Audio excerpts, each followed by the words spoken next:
கும்பகோணத்தில் ஜனவரி 28 மாலை 4 மணிக்கு சமுதாயம் சங்கமிக்கும். சமுதாயத்தின் கோரிக்கைகளை நிறைவேற்றி மாண்புமிகு தமிழகத்தின் முதல்வர் மு.க. ஸ்டாலின் அவர்கள் பங்கேற்று சிறப்புரை ஆற்றுகின்றார். மஹல்லா ஜமாத்தின் மாண்பை காத்து உரிமைகளை வென்றெடுக்க கும்பகோணம் நோக்கி அணி திரண்டு வாருங்கள். அழைக்கின்றார் நம் தேசிய தலைவர் பேராசிரியர் காதர் மொஹைதீன். வணக்கம். இன்னைக்கு லாஜி கோட்டை ஷோவில் நம்ம பார்க்க போகிறது திரௌபதி 2வும் ப்ளூ சட்டை மாறணும். என்னப்பா ப்ளூ சட்டை மாறணும்னா, ப்ளூ சட்டை மாறினா தான் கேள்வி கேட்கணும். திரௌபதி 2 படம் வந்துச்சா இல்லையா, ரிவ்யூ போடணுமா இல்லையா, பராசக்தி அது இது லொட்டு லொசுக்கு பக்கத்தூர் படம் தெலுங்கு மலையாளம் ஹிந்தி எல்லா படத்துக்கும் ரிவ்யூ போட்டேன். திரௌபதி 2 எங்கே? நீ தான் வந்து அம்பேத்கர் பெரியார் பேசுகிற ஆள், பராசக்தியில் வரலாறு தப்பாக சொல்லிட்டாங்க, ரஞ்சித் அண்ணா படம் எடுத்தால் அது வந்து இது சரியில்லை அது சரியில்லை, அம்பேத்கர் இதை சொன்னார் அதை சொன்னார், 1500 இது சொல்லுவல்ல பெரிய அறிவாளி இது மாதிரி. திரௌபதி 2 எங்கே ரிவ்யூ? நானும் தேடினே இருக்கிறேன். மற்ற படம் வந்தால் நைட்டு 3 மணிக்கு 4 மணிக்கெலாம் வீடியோ போடுவோம், விடிய காணும் வந்து 3 நாள் ஆகுது. அந்தாலே புலம்புனுக்கிறான் மனுஷன். டைரக்டர் மறைக்கப்பட்ட வரலாறு படமாக எடுத்து அதை மறைச்சிட்டாங்க அப்படின்றான். நீ அதை தோண்டி எடுத்து மறைக்கலைங்க, நம்ம ஆளுங்க நீங்கள். நானும் பெரியார்ன்ற பேரில் ஜாதி வெறி பிடிச்சவன் தான். நானும் அந்த படத்தை பற்றி பேசுகிறேன். மறைக்கப்பட்ட வரலாறை தோண்டி எடுத்த மாதிரி நான் அதை நோண்டி எடுக்கிறேன். நோண்டி ரிவ்யூ போட வேண்டியது தானே. எங்கேயா காணும்? சரி விடுங்க. அந்த ஆள் வந்து ஒரு பெய்ட் ரிவ்யூவர், ஜாதி வெறி பிடிச்சவன், பழமைவாதம் பேசுகிறவன், பெண் அடிமைத்தனம் பேசுகிறவன், இன்னும் அம்பேத்கர் பெரியார் பேரை சொல்லி ஏமாத்தினுக்கிறவன். அவன் ரிவ்யூலாம் ஒரு ரிவ்யூவா? மக்கள் கொண்டாடுறாங்க எதை? மங்காத்தாவை. திரௌபதி 2 அந்த படத்துக்கு ஏன் போனோன்னா, அந்த டைரக்டர் அழுது புலம்புனா மனுஷன். தேம்பி அழுதான் 5 நிமிஷமா. அங்கேயும் போகல இங்கேயும் போகல, யாரும் வரல, எங்கள் ஆளுங்களும் பார்க்கல, என்ன தான் இது மறைக்கப்பட்ட வரலாறு அப்படியே மறைச்சிட்டாங்களே, மங்காத்தாவை வச்சு அநியாயம் பண்ணிட்டீங்களே. மங்காத்தாவை திட்டவும் முடியல, அஜித் சாரை திட்டவும் முடியல, அந்த ப்ரொடியூசரை கேள்வி கேட்க முடியல, மறைச்சிட்டாங்க. நான் இந்த டேட்டில் வச்சேன் அந்த டேட்டில் வச்சேன் கத்தன ஆள். அதுக்காக போனேன். அதுக்காக போகல. அடுத்த வீடியோவில் ஹவுஸ்ஃபுல்லுங்க. அவரே வீடியோ போடுறாரு, இந்த இடத்துல ஹவுஸ்ஃபுல்லு அந்த இடத்துல ஹவுஸ்ஃபுல்லு. அப்புறம் இப்போ ஓடுது படம், பயங்கர பிக்கப் ஆகிடுச்சுன்னா. சரி பிக்கப் ஆகிடுச்சுன்னு போய் தேட்டரில் போய் உக்காந்தேன். செம்ம க்ரௌடு தேட்டரில். 3 பேர், நானும் என் ஃப்ரெண்டு, அந்த பக்கம் ஒரு தாத்தா. கொடுமை என்னென்னா, படம் பாதி படத்தில் மறைக்கப்பட்ட வரலாறை மறைக்கும்போது நான் கொஞ்சம் கண்ணை மூடி மறைஞ்சிட்டேன், தூங்கிட்டேன். என்ன பண்ணுறது?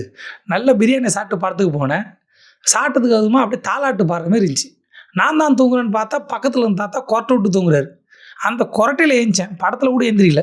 அப்படியே எந்திரிச்சு அந்த படத்தை பார்த்தேன். என்ன படம்! படமே எடுக்க தெரியாத ஒருத்தன் படம் எடுத்தால் எப்படி இருக்குமோ அதை போய் நம்ம அந்த படத்தில் பார்க்கலாம். இவர் வந்து சொல்கிறாரு, இந்த டைரக்டர் ரஞ்சித்தை என் கூட ஒப்பிடுறீங்க, ரஞ்சித்தை வந்து இது கோயிலுக்குள்ளே விட்ருவாங்களா ஸ்பெஷல் தரிசனம்? கரெக்டு, நீங்கள் அப்படி தான் பேசணும்.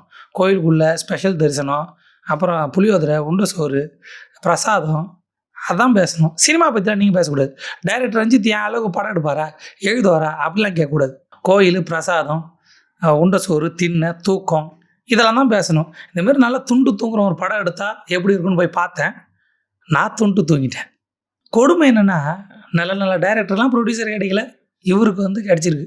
ஏன்னா டைரக்டர் இல்லை, சும்மா ஒரு அஜெண்டா செட் பண்ணுற ஆள், அதுக்கு ப்ரொடியூசர் கிடைக்கும் தான். ஏன்னா இது ஒரு படம் இல்லை, பாடம் அதுவும் கிடையாது. இது ஒரு மாடம்.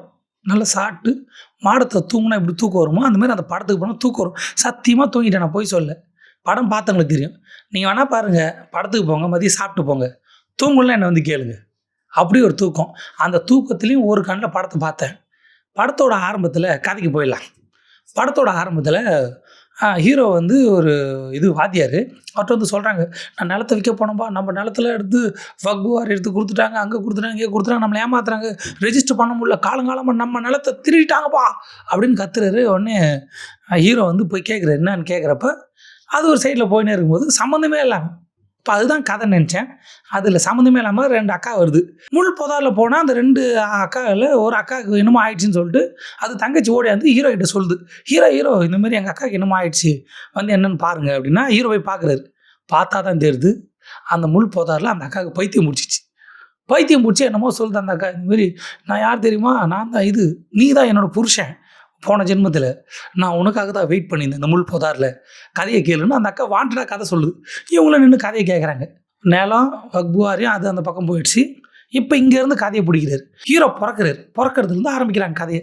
பிறக்கிறதுல ஒரு காமெடி என்னென்னா, ஹீரோ பிறக்கிறதுக்கு முன்னாடி அவங்க அப்பா போய் ஜோசியரை பார்க்குறாரு. என்னங்க எங்கள் பையன் இந்த மாதிரி பிறக்க போகிறான், அவர் வந்து தளபதி பொழுது ஏதோ ஏதோ ராஜாவில் ஏதோ தளபதி அரை தூக்கத்தில் பார்த்தேன். தளபதியாக ராஜா தெரில. போய் ஜோசியர் 2 பேர்கிட்ட கேட்குறாங்க, என் புள்ள பிறக்க போகிறான், டைம் பார்த்து சொல்லுங்கள்.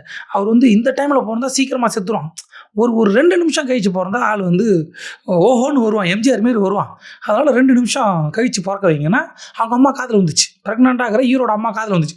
அங்கே கேட்டிங்களா, 2 நிமிஷம் கழிச்சு பிறந்தா என் புள்ள வந்து இது எம்ஜிஆர் மாரி வருவான், ஏதாவது பண்ணி தடை பண்ணணும். அந்த அம்மா முடியுது, ஏமா முடியாதுமா, வைத்தியச்சியம்மா சொல்லுது, முடியாதுமா, குழந்தை கீழே வந்துருச்சு, அதெல்லாம் பண்ண முடியாதுன்னா அந்த ஜோசியத்தை நம்பி, அந்த மூட நம்பிக்கையை நம்பி அந்த அம்மா என்ன பண்ணுது, நான் பாருங்க 2 நிமிஷம் தள்ளி போகிறேன்னு தலைகீழே நிற்குது அம்மா.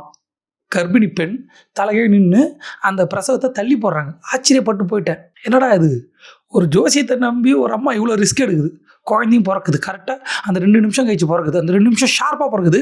ஜோசியர் திணறி போகிறான். திணறி போய் இல்லைங்க கரெக்டாக சொல்ல முடியல, குழந்தை செத்துருன்னு சொல்ல முடியாது, சாதிக்குன்னு சொல்ல முடியாதுன்ட்டு போயிட்டான். அட பாயிலா, இதுக்காக நான் ரிஸ்க் எடுத்தேன்னு அந்த அம்மா அந்த துக்கத்தில் செத்து போகுது. இப்படி மூட நம்பிக்கை நம்பி தலைகீழ் நின்று அம்மா செத்து போகுது. ஜோசியம் சொல்லாமல் போயிட்டான். அந்த குழந்தை என்ன ஆக போகுதுன்னு தெரியாமல் அவங்க அப்பா வளர்க்குறாரு. வளர்த்தா அந்த புள்ள ஒரு பெரிய வீரனாகுது. வீரனாகிறன்ட்டு சொல்லிட்டு நல்லா ஏரிக்கார ஓரமாக கத்தி எடுத்து சுற்றி நிற்குது குழந்தை, கிச்கா கிச்கான்னு சுற்றிக்கின்னு. இப்படியே போன படத்தில் ஒரே ஒரு காமெடி சீன், நட்டியோட இன்ட்ரோ. நட்டியை பார்த்தோன்னே சிரிச்சிட்டேன் குபீர்னு. நீங்களே பாருங்களேன், ட்ரைலரில் பார்த்தே சிரித்தேன், படத்தில் இவ்வளோ பேர் ஸ்க்ரீனில் பார்க்குற குபீர்னு சிரிப்பு வந்துருச்சு. வெயிட்டு காட்டினா மனுஷன். நட்டி வர்ற சீன் எல்லாம் சிரிப்பு தான். இதில் ஒரு நட்டிக்கு வந்து வயசான கேட்ட போகிற தாடி வச்சுக்கின்னு மூஞ்சில் ஏதோ இந்த என்ன இது கஞ்சி தண்ணியை பூசின மாதிரி மூஞ்சி வச்சுக்கின்னு வந்து பர்ஃபார்ம் பண்ணி சாவச்சா மனுஷன். ஒரே ஒரு சந்தோஷம் இந்த ஆளை பார்த்து சிரிச்சிட்டு வந்தேன். கெட்டப்புலாம் ஐயோ ஆஹா ஓஹோன்னு இருந்துச்சு. நட்டி தான் டாப் மேட்ச். இப்போ வந்து நட்டி வந்து ராஜா உடனே இவர் வளர்றாரு, ராஜாவுக்கு வந்து விசுவாசி ஆகுறாரு, படை வீரனாகிறாரு, கழுகு கம்பெனியில் போய் சேர்றாரு, கழுகு படையில் பொண்ணை போய் காப்பாற்றுறாரு, எல்லா படையில் அடித்து நொறுக்கிறாரு, பொண்ணை காப்பாற்றோன்னு பொண்ணை கல்யாணம் பண்ணி கொடுக்குறாரு. கல்யாணத்துக்கு கிஃப்டாக ஒரு ஓலைச்சூடியில் நீ வந்து இந்த குரூப் விட்டு போயிடு, கழுகு கம்பெனி விட்டு போயிடுன்னா உடனே கேட்காம கழுகு கம்பெனிக்கு போய் நான் சண்டை போடுவேன்னு சண்டை போட்டதில் நட்டி செத்து போகிறாரு. சாவறதுக்கு முன்னாடி இந்த செயின் வந்து உன் குழந்தைக்கு போட்டு குழந்தை பிறக்க போகுது, நீ போய் பாரு, உனக்கு நிறைய வேலை இருக்குதுன்னு சொல்லி அனுப்புறாரு.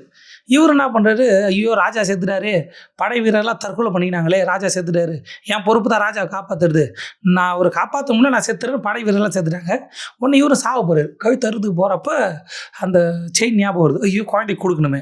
அப்படி ஹீரோ படத்தில் ஒரு 30 தடவை கழுத்தறுத்துக்கு போகிறாரு, செத்துறேன்னு.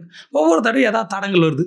நட்டி ஆவியாக வந்து பேசுகிறாரு, பூரா வந்து உழுது, தற்கொலை பண்ணாமலே எல்லா படையும் அடித்து நொறுக்கி ஜெயிச்சுட்டு இது ஒரு பக்கம் அந்த பக்கம் போகிறப்ப ஹீரோட பொண்டாட்டி நட்டியை காப்பாற்றாம நீ ஏன்டா வந்த மட்டி, நீ ஒரு துரோகிடான்னு சொல்லி அந்த அம்மா வந்து அவர் சந்தேகப்பட்டு தள்ளி வைக்குது.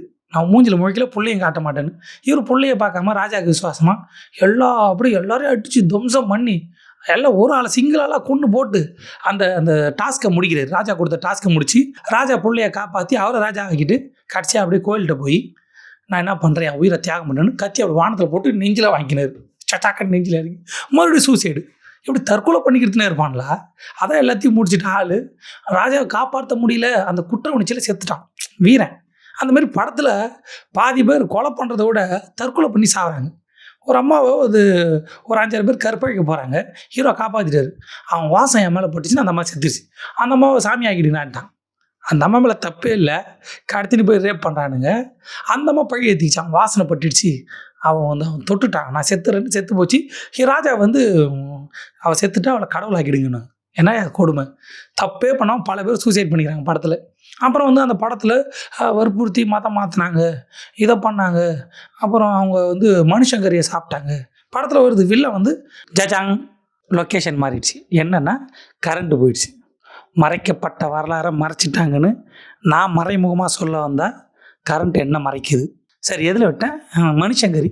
வில்ல வந்து அவங்க எதிரியை கொன்று அவரை சமைச்சு அவங்க குடும்பத்துக்கு கொடுக்குறாரு, மனுஷங்கறியை கொடுக்குறாரு. அதை பார்க்குறப்ப எனக்கு சின்ன வயசு ஞாபகம் வந்துச்சு. சின்ன வயசில் ஒரு கதையில் கேட்டேன், இந்தமாரி இவர் சாமி வந்து ஏதோ குழந்தைக்கறி கேட்டுச்சான். எனக்கு அந்த ஞாபகம் பாருங்கள், சாமி குழந்தைக்கறி கேட்டுக்குது எங்கேயோ ஏதோ ஒரு எங்கள் கிரகத்தில். கரெக்ட், எங்கள் கிரகத்தில் தான், அப்படி இங்கெல்லாம் அப்படி கிடையாது. அந்த மாதிரியான சில குறைபாடுகள் இல்லை, நிறைபாடுகள் படத்தில் இருக்குது. ஒரே பாடுகள் நிறைய. இது பாட்டு. அதில் கொடுமை என்னென்னா, இவங்க வந்து வந்தேரிகளை பற்றி பேசினுக்கிறாங்க. அப்போ வந்து ஒரு இந்த ஊரை சேர்ந்தவங்க மூஞ்சில் ஹிந்தியில் பச்சை குத்திக்கின்னு வித்தியாசமான தொப்பி போட்டுக்கின்னு இங்கே வந்து எம்பெருமான் ராமரை கும்பிட்றாங்க. இந்துரை சேர்ந்தவங்க மூஞ்சில் ஹிந்தியில் பச்சை குத்திருக்காங்க. பாருங்கள் என்ன ஒரு அருமையான ஒரு டைரக்ஷன், கதை, திரைக்கதை, வசனம் கலக்கிட்டான் மனுஷன். அதுவும் அந்த மூஞ்சில் பச்சை குத்தின கேரக்டரில் இந்த அத்தை மாமா வைஜி மகேந்திரன் கலக்கிருப்பாப்புல. அதில் ஒரு பாட்டு பாடுவார், பர்ஃபார்ம் பண்ணி வெளுப்பான் மனுஷன். ஒரிஜினலாக பாடுற மாதிரி இருந்துச்சு, ஆனால் பாட்டு தான் கேட்கல, தூங்கிட்டேன். இப்படி படமே இல்லாத ஒரு படத்தை பார்த்துட்டு எனக்கு ஒரு பாடம், இனிமேல் இப்படி ஒரு படத்துக்கெல்லாம் போவியா? எவனோ ஒருத்தர் வீடியோ போட்டால் அழுதுட்டு போகிறான், அவன் ஹவுஸ்ஃபுல் சொன்னால் போவியா? உனக்கு அறிவு எங்கே போச்சு?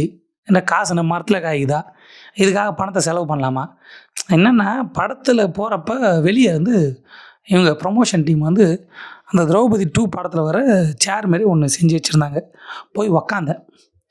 படம் மாதிரி அதுவும் கேவலமாக இருந்துச்சு. என்னென்னா உண்மை அதுதான், நம்ம உண்மையை ஏற்றுக்கணும்.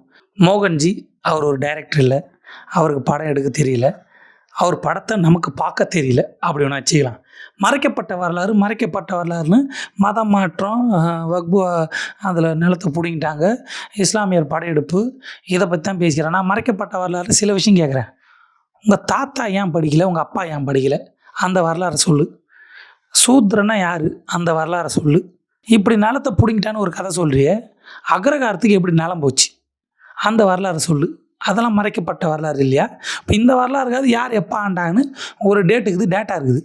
அக்ரகாரம் எப்போ உருவாச்சு, சமஸ்கிருதம் பேசுகிறவங்க எப்போ இங்கே வந்தாங்க, நம்ம சாமிக்கு எப்படி சமஸ்கிருதம் மந்திரமாச்சு, அந்த வரலாறு என்ன? சூத்ரனா யார், பஞ்சமன்னா யார், நீங்கள் சத்திரியனா யார், அதையாவது சொல்லு. சத்திரியன்னு ஒருத்தர் இருக்கிறான் நீங்கள் நம்புனீங்கன்னா, சூத்ரன்னு ஒருத்தர் இருக்கிறான்ல அவன் யார்? இந்த வரலாறை சொல்லுங்கள். ஏன் படிக்கலை? உங்கள் அப்பா ஏன் படிக்கலை, உங்கள் தாத்தா ஏன் படிக்கலை, எங்கள் தாத்தா ஏன் படிக்கலை, எங்கள் அப்பா ஏன் படிக்கலை? இந்த மறைக்கப்பட்ட வரலாறை சொல்லுங்கள் பார்ப்போம், சொல்லுங்கள். டைரக்டர் ரஞ்சித்தை கோயில் ஸ்பெஷல் இதுக்கு தரிசனத்துக்கு கொடுக்க மாட்டாங்க, என்ன கூப்பிடுவாங்க அப்படின்னு சொல்கிறீங்களே, உங்களை ஏன் இன்றைக்கி வரைக்கும் கருவறைக்குள்ளே விடலை? அதோட மறைக்கப்பட்ட வரலாறுன்னு ஸ்பெஷல் தரிசனம் பார்க்க போகிற நீங்கள் கருவறைக்குள்ளே போங்க. அது எப்போத்துலேருந்து தடைப்பட்டு போச்சு, அதில் எப்போ எங்கவா வந்தாங்க, அந்த மறைக்கப்பட்ட வரலாறு என்ன, அதை சொல்லுங்கள். ஐயா எச்ராஜா சொன்னார், ஐயா ராமதாஸ் கோயில் கருவறைக்குள்ளே போனால் கழுத்தறுத்து போட்டுருவாங்களாம் யாரோ, சொன்னது எச்ராஜா. அதோட வரலாறு என்ன, ஏன் கழுத்தறுத்து போடுவாங்களாம், அதை கேட்டிங்களா? அந்த வரலாறு பேசுனீங்களா? ஒன்றும் கிடையாது. சும்மா என்னென்னா ஹெவி லாஸ், காசுக்கே கஷ்டப்படுறேன். இந்த கஷ்டப்படுற நேரத்தில் இந்த கருமத்தை பார்த்து கொஞ்சம் நஷ்டப்பட்டேன்.